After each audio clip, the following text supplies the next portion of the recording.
Oh, g'day. This is Baron Dodger and Crystal the Husky with a message for Attorney General Mark Dreyfus. Hi, Mark. This government kills innocent, disabled, gay whistleblowers. And you're at the helm of this. You attempted to murder me. It's an egregious human rights abuse, and it's backed up by verified evidence. The law enforcement agencies are in on it. The politicians are in on it. The legal fraternity is in on it. And the media is in on it, as well as all of my family and friends and public officials. You made damn sure that no one would care if I was murdered, didn't you? See, this character assassination of me and these what's now come to light as fabricated sexual assault reports by Debbie Morgan, which were actioned by the police, and a charge was never brought and nothing was ever brought forward. But I've suffered in the judgment of society and humanity for something that's never been brought before a court. Hey, and there's the old the pedophilia accusations, weaponising a very healthy and proud sexuality as a gay man in order to move the goalpost in an illogical, in incorrect way, that I somehow have sex with children. And I've got evidence that the authorities are the ones who are going ahead of me, anticipating where I'm going next, and obstructing my justice and character assassinating me before I would even arrive. Meaning that this playing field of me alone, a disabled, unprotected whistleblower, which is in breach of this country's constitution anyway, and as a refugee and asylum seeker who's seeking freedom from violence, from government oppression, from corruption, and from violent vigilante attacks, which are endorsed by the police. It's a pretty wild situation. What this has taught me is that I have an unwavering sense of justice, and I also have a divine forgiveness, because if I have to live in this world with not a single person on my side, then I'm going to have to forgive every single person on this planet in order to coexist with the other humans. And that's not a sign of weakness. That's a sign of superior, loving compassion, the Christ consciousness of which I embody or which I aspire to. And many would argue that I'm ineffective. I'm not important enough to be the centre of a conspiracy. I don't matter. I have no voice, and I have no worth. And indeed, it's been the case that this government's made me feel like I'm so worthless that I'm treated not even as a sentient human being with sentience that requires courtesy and respect and dignity and compassion. In actual fact, these are all lacking, and it's rendered me as a subhuman and erased citizen of this democracy. And Mark Dreyfus, you are at the helm. You coordinated and approved this attack. The intelligence agencies are on board. You're all sucking the cock of Steve Icenides, a known criminal and tax avoidance person. And it's just an absolute disaster for this Australian government that a disabled gay whistleblower could have Bill Shorten order a hit on him, and because of my incredible documenting skills and the fact that I published the evidence before it happened, even though I had to run away and evacuate at least 3 properties, and I'm still on the run from violent vigilantes, that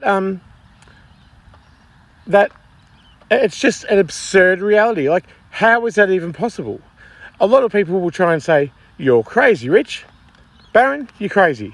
But that's an insult to your own intelligence, because you haven't looked or witnessed the documented evidence which proves that that is what happened.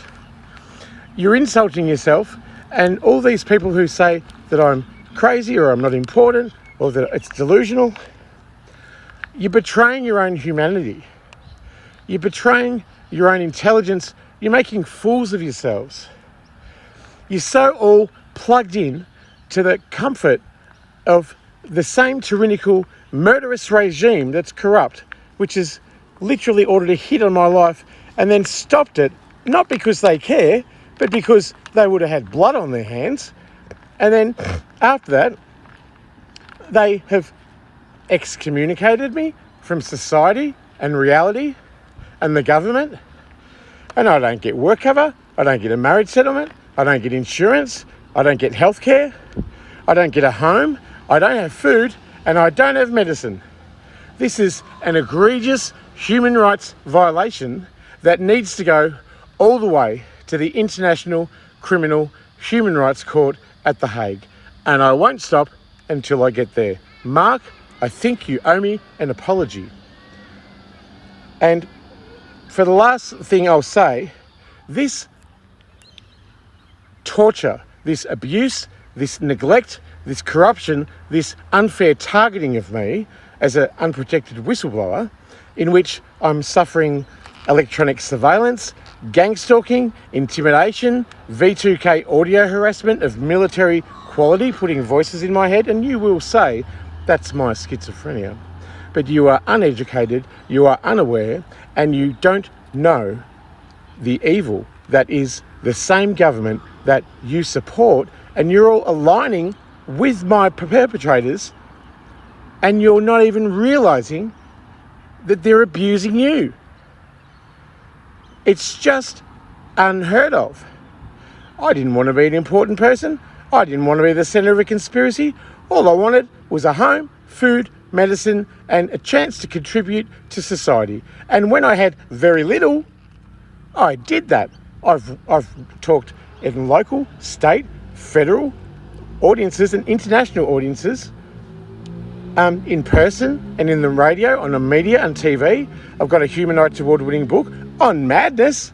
And hello, then the government weaponized that book in order to exploit my known vulnerability, and that is a unquestionably abhorrent and inhuman way to damage someone who was already a victim of circumstance, a victim of homophobia, a victim of capitalism, and a victim of shame, stigma, and prejudice, the same very thing that I campaigned against for the next 30 years.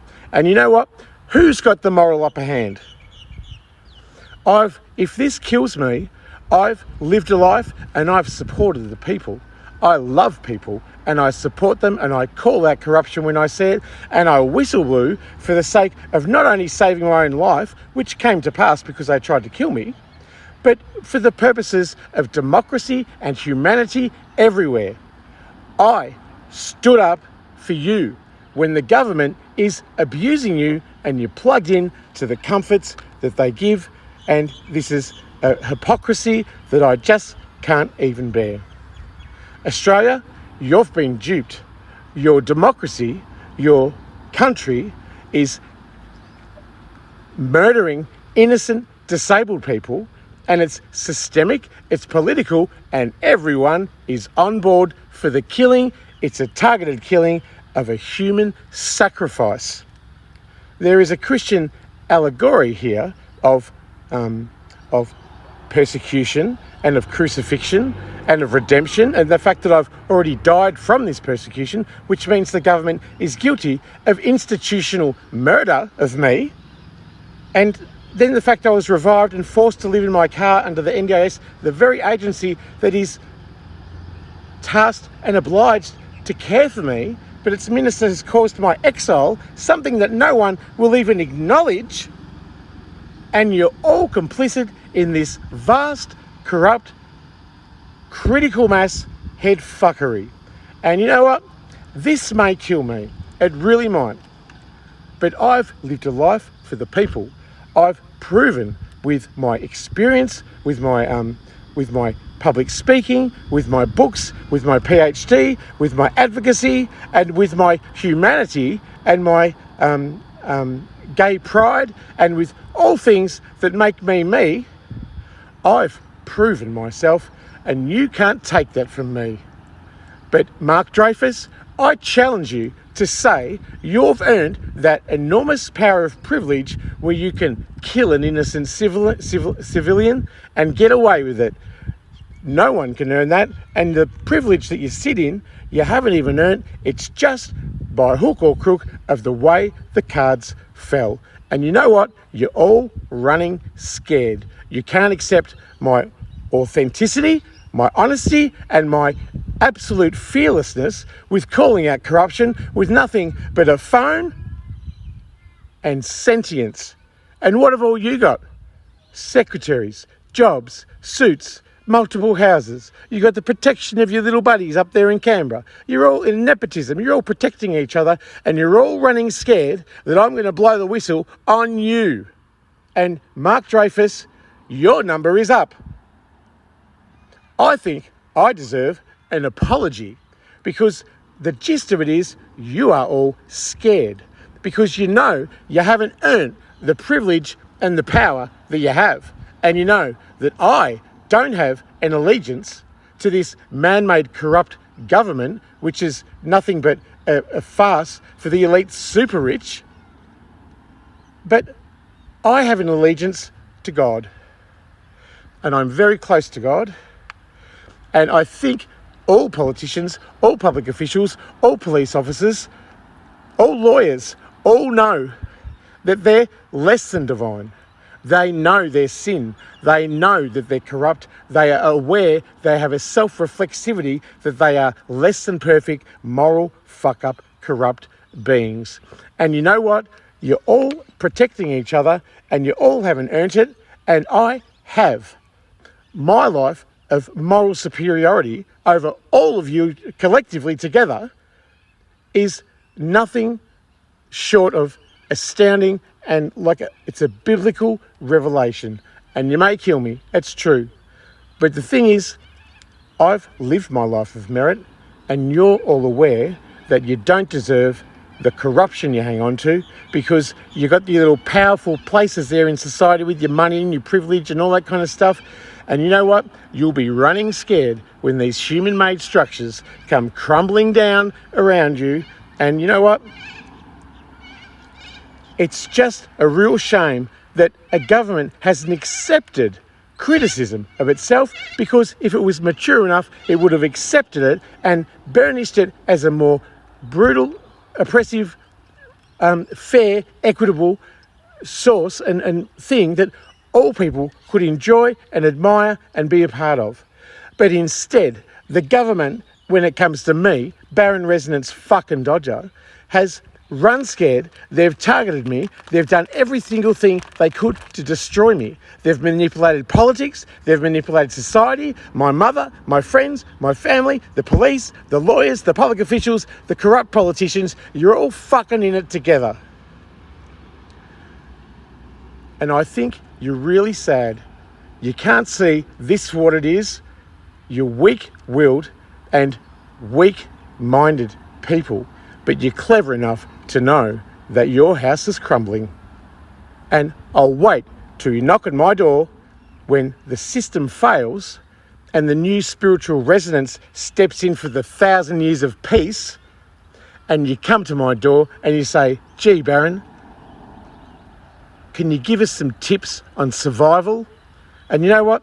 I might even help you, but it'll take an acknowledgement of the harm and the malice and the cruelty and the corruption that has caused my detriment, that has literally killed me once and then revived me to force me to live in my car, and then ordered a hit on me when the government only stopped the hit because I whistle blew, not because they care, but because they would have blood on their hands. Well, guess fucking what, Mark Dreyfus? Because this video is out there and it's verified with facts, you already have fucking blood on your hands. I think you better start to make some moves to get me to a safe place free from vigilante violence, extreme poverty, neglect, abuse and torture. Mark Dreyfus, over to you, buddy.